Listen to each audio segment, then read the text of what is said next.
And the reason I've been showing you everything here on a Chrome browser is because in June of 2014, Chrome and their Android browser, which is the one that's used on mobile phones, overtook Internet Explorer for the first time in history.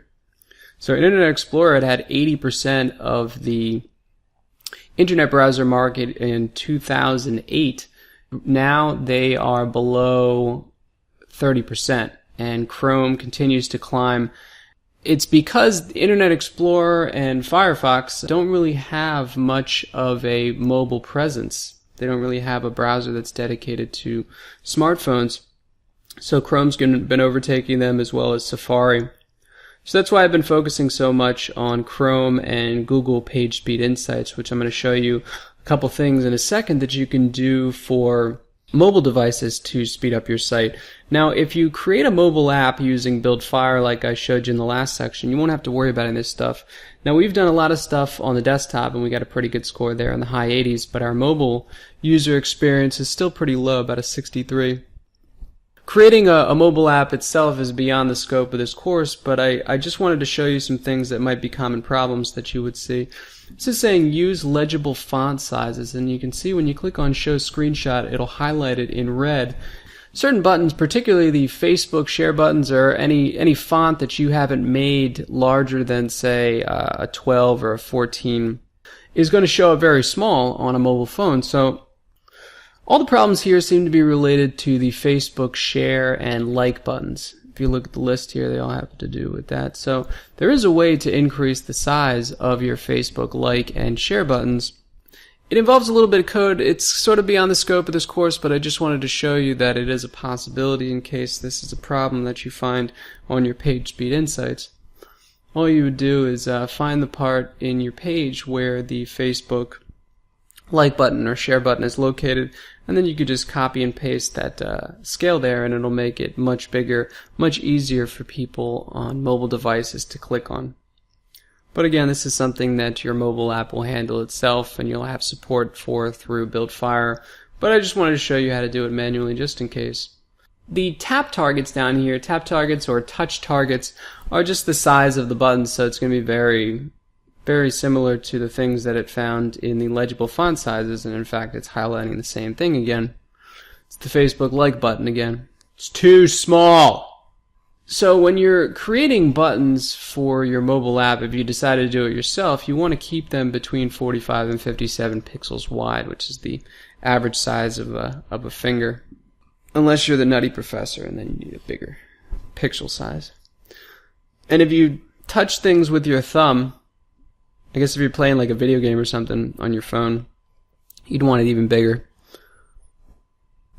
And then the viewport is just how your page looks on somebody's phone, right? So if you don't have a mobile app, somebody brings up your website on their smartphone, they're just going to see what somebody on the desktop would see. It hasn't been configured to show up on a smartphone.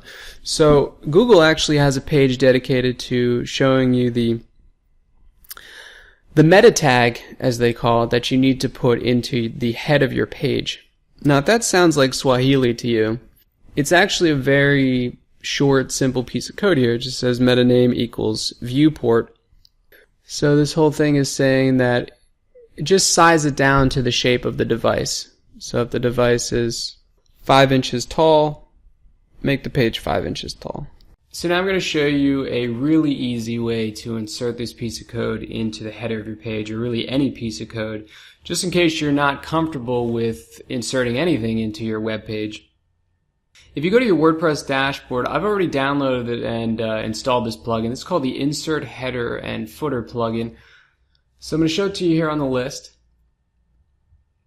But just in case you ever come across a plugin or anything that you want to have run on your page and they tell you to insert it into the header of your page, all you have to do is go to the settings menu once you've installed the plugin, go down to Insert Headers and Footers, and you'll see two big boxes here, one for the header and one for the footer. And all you do is paste that piece of code in there and click Save.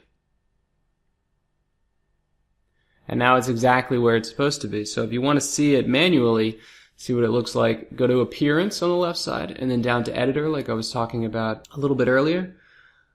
And then if you scroll down, you'll see this header.php file, and you just do the Control F function, the find function, and then you type in viewport, and you can see it's already inserted in there for you.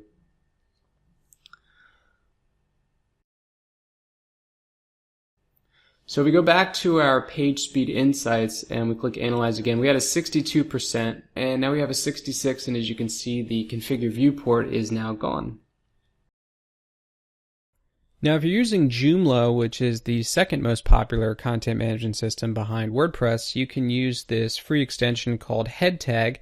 You just click the big orange button at the top right, and then you'll be able to install the code onto your site the same way we did with the WordPress plugin. If you're coding your site yourself, all you have to do is look for the head tag. It'll just be the less than symbol / head. And when you find that in your page, that'll be what we call the closing head tag. And you just want to insert the code anywhere above that. Now, if you're using a different content management system other than, say, WordPress or Joomla, please just shoot me a message in the forum and I'll help you set this up on your site if you're not sure how to install code into the header of your page.